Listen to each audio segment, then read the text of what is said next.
Para hacer democracia, se requiere estar bien informados. La Urna, programa del Instituto Electoral de Coahuila. Los temas democrático-electorales al alcance de la ciudadanía.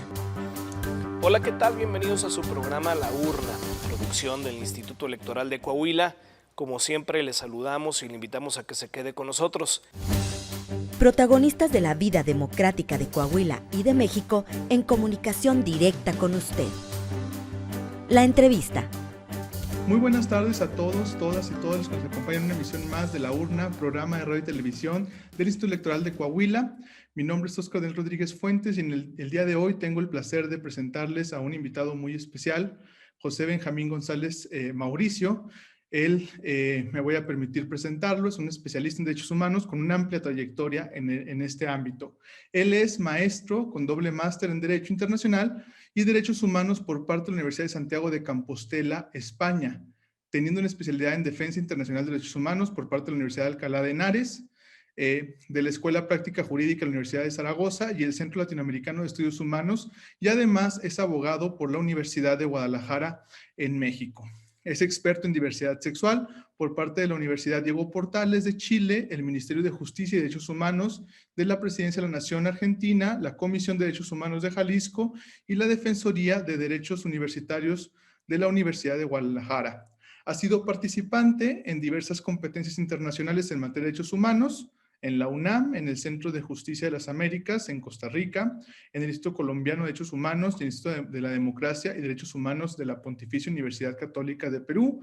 Ha sido colaborador de la Corte Interamericana en calidad de amicus curiae en Panamá, Costa Rica, Colombia, Ecuador y la Comisión de Derechos Humanos Interamericana de Derechos Humanos, teniendo diversas publicaciones en la materia, en específico en diversidad sexual. Ha sido ponente en encuentros nacionales e internacionales y coordinador de un libro del tomo tercero de diversidad sexual en derechos humanos y el tomo 17 de personas de diversidad sexual y derechos humanos, ambos adscritas a una obra colectiva de estudios de derechos humanos de la Comisión. Actualmente, él es visitador adjunto y coordinador del Grupo de Trabajo Especializado en Diversidad Sexual de la Comisión Estatal de Derechos Humanos del Estado de Jalisco. Pues muchísimas gracias, Benjamín, por acompañarnos en esta entrevista. En ese momento me gustaría preguntarte, y en este contexto me gustaría preguntarte, ¿cuál es la importancia de los derechos humanos en el contexto actual?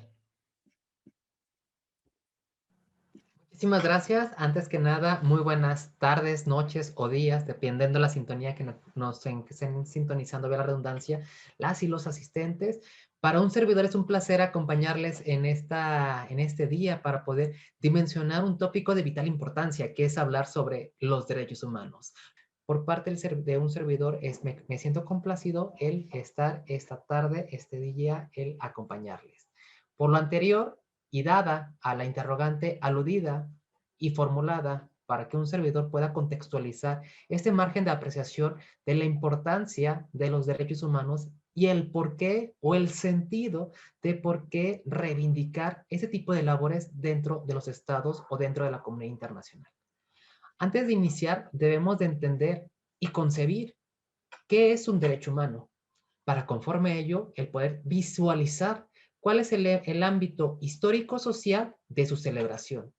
Por ello me voy a permitir esclarecer en palabras lisas y llanas que los derechos humanos es aquella libertad mínima, vital e indispensable que tiene cualquier persona solamente por el hecho de ser persona, y que los derechos humanos tienen un objetivo prioritario, que es poder dignificar la dignidad humana de cualquier persona, y que por ende aplica garantías procesales o en su caso obligaciones estatales, en el cuales son las herramientas en el cual un Estado va a dotar de aquellos mecanismos e instituciones para poder elaborar o en su caso positivizar las creaciones de estas libertades fundamentales dentro de la legislación doméstica interna. Reconocer que los derechos humanos tuvieron una esencia de creación. Y no menos cierto es también abrir quizás los hilos más oscuros de cómo se fermentaron estas libertades fundamentales. Recordar que hubo un antecedente histórico de la Primera Guerra Mundial, en el cual dentro de los acuerdos preparatorios para paralizar estos crímenes internacionales, la comunidad internacional consensó y creó el primer instrumento internacional, conocido como el Tratado de Versalles, en el cual creó la Liga de las Naciones Unidas. Sin embargo, sabemos que fue estéril dicho tipo de creaciones, porque desafortunadamente procreó a la Segunda Guerra Mundial, en donde nuevamente la comunidad internacional pretende incentivar un sondeo y verificar y observar qué tipo de lineamientos son los que debe de crear para procurar la paz universal. Y es a partir que en 1945 y en 1948 se crea y se gesta el 10 de diciembre la celebración de la Declaración Universal de los Derechos Humanos a cargo de Eleanor Roosevelt, en donde positiviza los 30 derechos humanos básicos indispensables que va a tener cualquier persona en cualquier país en el cual se encuentre. Y por de facto crea a la Organización de las Naciones Unidas, órgano autónomo garante de procurar el bienestar, la promoción, la cultura y sobre todo el respeto hacia los derechos humanos en cualquier parte del escenario universal. Por ello, el día de hoy nos honra conmemorar este 10 de diciembre para poder reivindicar y reflexionar si efectivamente los avances históricos que se realizaron en las grandes barbaries dentro de la Unión Europea que consolidaron la Primera y Segunda Guerra Mundial, si a la fecha ya quedaron prescritas o en su caso existe una deuda histórica hacia cierto tipo de poblaciones o en su caso de grupos históricamente discriminados. No menos cierto es que de acuerdo a la expertise que tiene un servidor, me es menester advertir y señalar que dentro de las grandes barbaries sucedidas en la Segunda Guerra Mundial, en el cual se cometieron las graves violaciones a derechos humanos, tipificadas como crímenes internacionales, el genocidio y la lesa humanidad, encaminada no solamente a personas con una ideología cultural, política o religiosa, sino también a homosexuales, en el cual la deuda histórica aún sigue vigente, ya que para poder erradicar ese tipo de crímenes internacionales, la comunidad internacional creó un tratado de vital importancia, que es el Estatuto de Roma, en el cual en este Estatuto de Roma creó cuáles eran los 4 crímenes internacionales aboliables por parte de la comunidad internacional. Y desafortunadamente en ese estándar internacional no nos reconoce o no reconoce los asesinatos fincados hacia homosexuales. Y es por ello la pregunta en este gran aniversario de verificar qué avances hubo y posteriormente a ello, no que retroceso, sino que áreas de oportunidad tenemos los estados para poder garantizar la tutela efectiva de todos los derechos humanos bajo un margen de apreciación del principio de igualdad y no discriminación. Una pregunta interesante que tú haces ahí es, vamos, los derechos humanos surgen a partir de situaciones políticas sociales crudas, duras, una guerra incluso, y surgen como una idea de combatir el abuso de poder. ¿Los derechos humanos son un elemento para combatir el abuso de poder? ¿Qué opinas sobre ese tema? En efecto, y vuelvo a reiterar, el instrumento, quizás el instrumento más maravilloso que ha creado la humanidad, ha sido los derechos humanos. Porque los derechos humanos son los pilares fundamentales que tiene cualquier tipo de personas. ¿Qué es el objetivo que tiene un derecho humano? El equilibrar las desigualdades, el poder sensibilizar, visibilizar y renombrar las violencias. Hay que recordar que desafortunadamente los derechos humanos surgen como respuesta de las agresiones, de las violencias internacionales. Y aclaro, no hay que verlo solamente del ámbito histórico, también el ámbito social, en el cual ahora en varios países latinoamericanos, como México, también no pasa desapercibido que la ciudadanía, o en su caso los grupos sociales, toman ese tipo de mecanismos de defensa conocidos como las marchas o la protesta social, que es una herramienta para hacer valer la justiciabilidad de un derecho humano no reconocido, en el cual en ese tipo de situaciones nos visibiliza que el derecho humano o los derechos humanos son aquellas herramientas para hacer exigibles que el poder de adquisición, de reivindicación que se va gestando dentro de los poderes, llámese ejecutivo, legislativo, judicial, debe de apremiarse bajo un lenguaje universal. ¿Y cuál es el lenguaje universal? El lenguaje de los derechos humanos. Debemos de entender que los derechos humanos son un lenguaje universal que entramos en todas las materias. Llámese civil, penal, mercantil, electoral o inclusive también entra el nuevo lenguaje de los derechos humanos dentro del derecho castrense, derecho militar, inclusive también en el derecho canónico, de acuerdo a los últimos pronunciamientos de la Corte Interamericana de Derechos Humanos, en el cual ha hecho énfasis de este lenguaje inclusivo y este lenguaje universal que tiene los derechos humanos sin importar identidades, sin importar condición social, sin importar cualquier situación de vulnerabilidad o pertenencia a un grupo históricamente discriminados. Y por tanto, los derechos humanos nacen para poder repeler las agresiones y prevenir las posibles violaciones a derechos humanos como garantías de no repetición. Mira, quiero preguntarte una cosa interesante. Esto en el ámbito internacional se ha visto de manera bastante fuerte, digamos, la promoción de los derechos humanos, al menos en textos normativos. En México, por ejemplo, tenemos una situación de crítica constante por parte de la ciudadanía sobre si existen derechos humanos, se garantizan o no. ¿Cuál es tu diagnóstico de los derechos humanos en México y qué acciones crees que se necesitan para que los derechos se puedan respetar en este país? Efectivamente, y creo que es la fórmula ideal de cómo crear políticas públicas. Hay que recordar que en México tuvimos una gran reforma constitucional en materia de derechos humanos, que fue el 10 de junio del 2011. Pero una reforma es una política pública, pero debemos de entender que toda política pública necesita una herramienta antes de crear una política pública, es un diagnóstico, el poder diagnosticar, verificar u observar si efectivamente existe un problema real. Para si en efecto existe un problema real, saber qué áreas de oportunidad, qué hipótesis o qué acciones debe de realizar el Estado a través de sus autoridades públicas.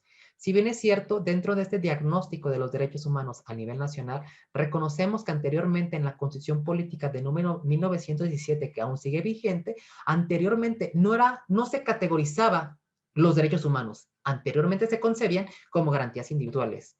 ¿Cuál fue este avance que tuvo el Estado mexicano? El poder visibilizar y reconocer esta obligación internacional que se articuló dentro de la Convención Americana sobre Derechos Humanos en su artículo 1.1 y número 2, en el cual atribuye la obligación de todos los Estados partes que han ratificado dicha convención el poder homologar esta cobertura amplia de derechos humanos dentro de su legislación.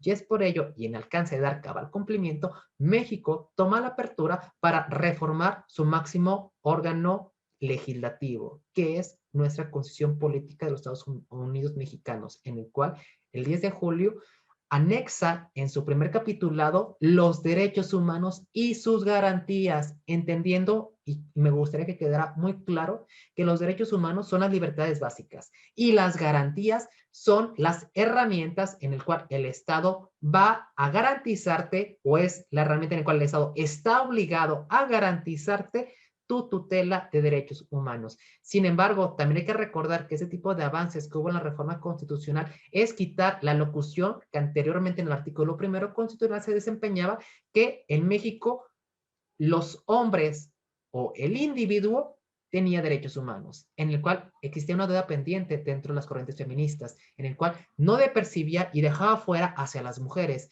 Y es por ello que en esta reforma constitucional anexa que toda persona gozará de derechos humanos. Sin embargo, y vuelvo a hacer énfasis, de acuerdo a la expertise de un servidor que es en poblaciones diversas, me gustaría hacer una interrogante y dejar la pregunta en el aire.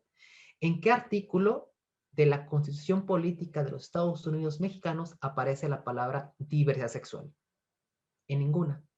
Por tanto, entonces, es vital reflexionar si efectivamente las poblaciones diversas son titulares de derechos humanos a la luz de este máximo instrumento que tenemos en México. Y es ahí la deuda histórica en el cual son las brechas de inclusiones, las acciones afirmativas para poder equilibrar ese tipo de desigualdades reales que aún se habitan y se transitan en gran parte de los estados de la República Mexicana.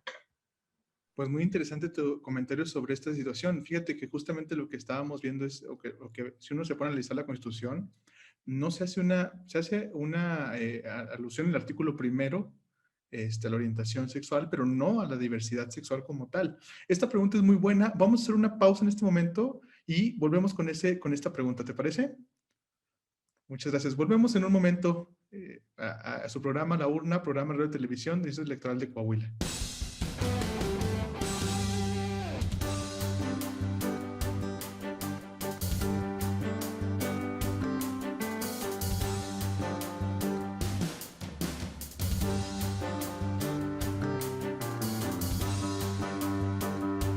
Bienvenidos nuevamente a su programa La Urna, programa de radio y televisión, Distrito Electoral de Coahuila. Estamos platicando con Benjamín González Mauricio. Él es especialista en derechos humanos y bueno, nos da una cátedra de lo que son los derechos humanos y cómo debe ser su protección. Y antes de irnos a la pausa, Mauricio, mencionabas una parte importante y fundamental, que son los derechos de las personas, digamos, que pertenecen a grupos históricamente vulnerados. Y estos derechos se hacen conforme justamente a acciones afirmativas. ¿Podrías explicarnos un poco qué son las acciones afirmativas y para qué sirven? Claro que sí, debemos de entender que si bien es cierto, la palabra acciones afirmativas tiene un origen inglés en el cual tiene como ámbito hermenéutico y teológico, que son las disciplinas sociales y jurídicas de combatir la desigualdad social.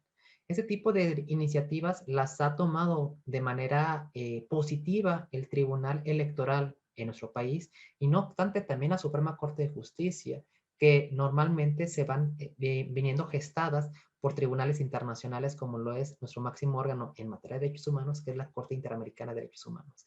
Pero las acciones afirmativas son aquellas herramientas metodológicas que el Estado, a través de las autoridades públicas y por parte de quienes administran la procuración de justicia, llámese justicia en el ámbito jurisdiccional y no jurisdiccional, porque debemos de recordar que también existen procedimientos administrativos seguidos en forma de juicio que, no obstante a ello, ejercen también esta verdad histórica de los hechos, esta reparación integral de las víctimas y las memorias hacia las víctimas. Es por ello que las acciones afirmativas tienen como objeto responder una necesidad real de desigualdades.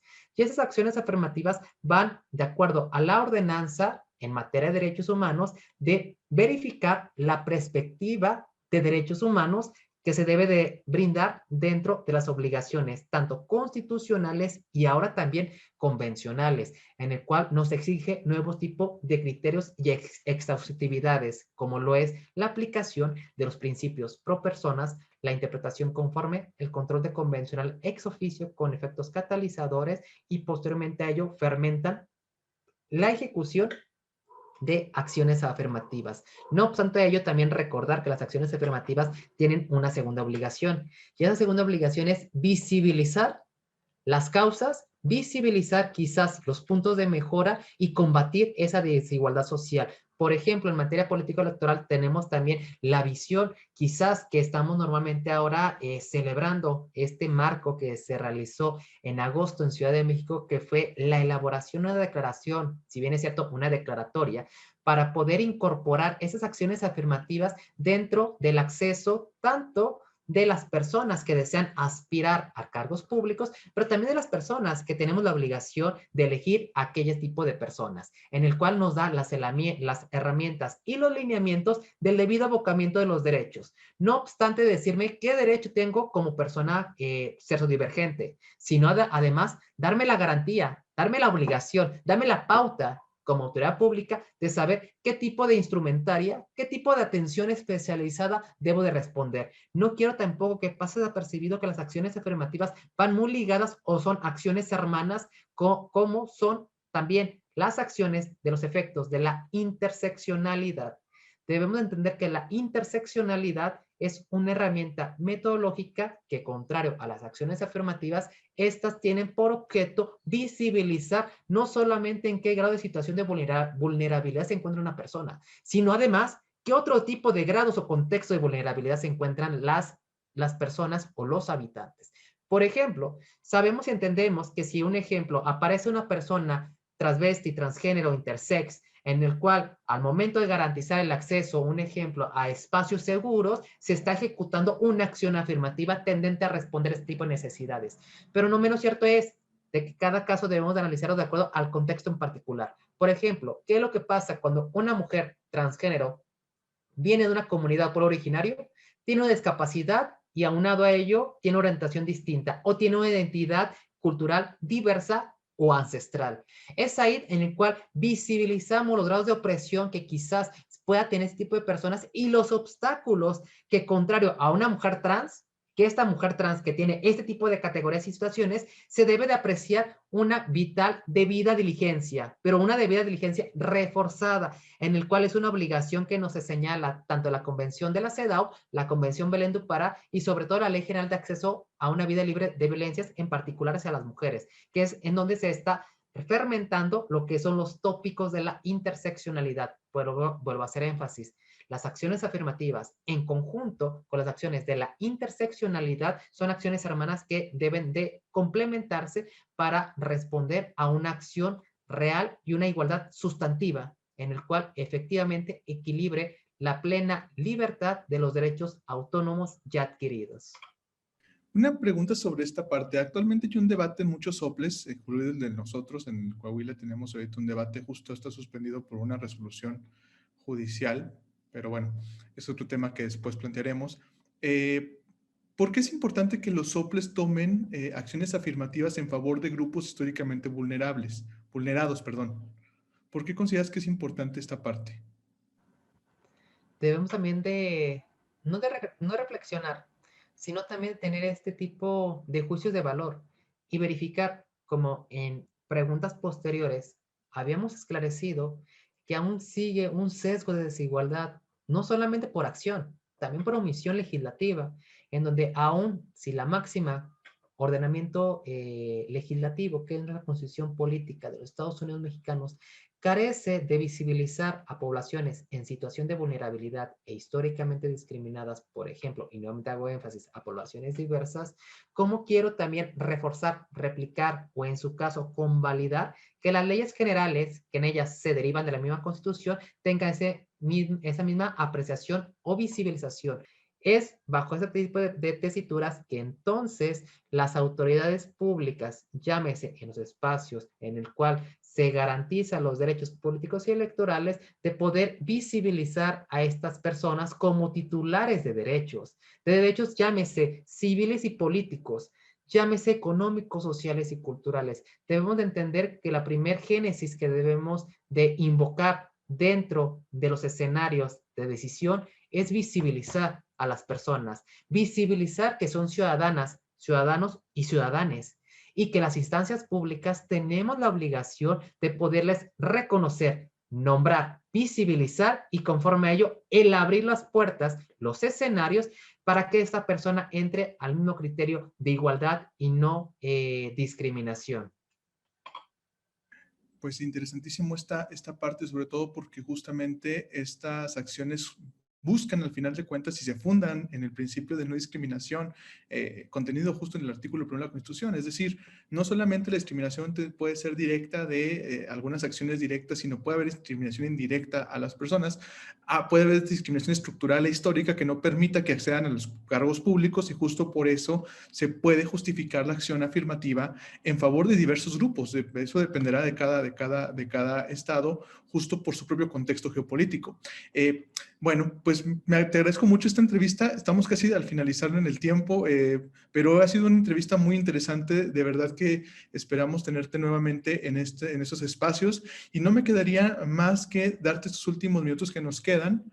Pues si quisieras dar un mensaje final a la ciudadanía que nos escucha en este marco de conmemoración del Día Internacional de los Derechos Humanos, ¿cuál sería tu mensaje final para el público que nos escucha hoy? Muchísimas gracias. Antes de mis reflexiones finales, reiterar el agradecimiento de este tipo de espacios, porque reconocer que al hacer este tipo de espacios estamos haciendo actos de gobernanza que tienen por objeto el poder visibilizar y gestar la cultura de paz. Cultura de paz en cualquier tipo de escenarios, llámese escenarios político-electorales, de derechos humanos o, en su caso, de derechos universales. Es por ello que quizás lo que debemos de entender en materia de derechos humanos y en el marco del Día Internacional de los Derechos Humanos, que es en el cual nos honra en este tipo de actividades, reiterar y enfatizar como parte, un servidor e integrante de la población lésbico, gay, bisexual, transvesti, transgénero, intersex, queer y demás identidades y expresiones de género que desafiamos el binarismo de género, el hacer la colación al Estado y a las autoridades públicas que las poblaciones diversas existimos, resistimos y habitamos en regiones latinoamericanas como es en México y solamente pugnamos por un derecho humano. solamente por un solo derecho humano de los 30 derechos humanos que existen. Y ese derecho humano que pugnamos las poblaciones diversas es que se nos garanticen todos los derechos humanos. Muchísimas gracias. Pues muchísimas gracias a ti y pues reiteramos una nueva invitación para platicar. Tenemos en este tiempo pues un poco corto, digamos, para poder de hablar, pero es un tema larguísimo y es un tema que podríamos tener pues horas y horas pues de charlas sobre por qué son importantes los derechos humanos, cuál ha sido su estatus en este momento y todo este tiempo, cómo han evolucionado, cuál ha sido, digamos, esta progresividad que han tenido desde la perspectiva constitucional en todas las materias, incluida la materia político-electoral, y cómo los tribunales han venido a consolidar en muchos temas, pues, los derechos humanos en esta ocasión. Benjamín, pues no me queda más que agradecerte que hayas aceptado esta invitación a este programa. En ese sentido, les agradezco también a todas, todos y todes las personas que nos acompañaron y que estuvieron al pendiente de esta emisión de La Urna, programa de radio y televisión del Distrito Electoral de Coahuila. Nos vemos en una próxima emisión. Hasta luego y muchas gracias. Muy buenas tardes. Y bueno, fue todo. Muchísimas gracias por haber estado aquí con nosotros en su programa La Urna, esta producción del Instituto Electoral de Coahuila. Nos puede seguir también en redes sociales, en Facebook como laurna.programa radiofónico del IEC, en Instagram, programa-radiofónico y en Twitter, laurna-IEC. Queremos tener comunicación con usted. Pásenla muy bien. Hasta la próxima semana. Gracias por acompañarnos en una emisión más de La Urna, llevado hasta ustedes por el Instituto Electoral de Coahuila. Nos escuchamos en nuestra próxima emisión.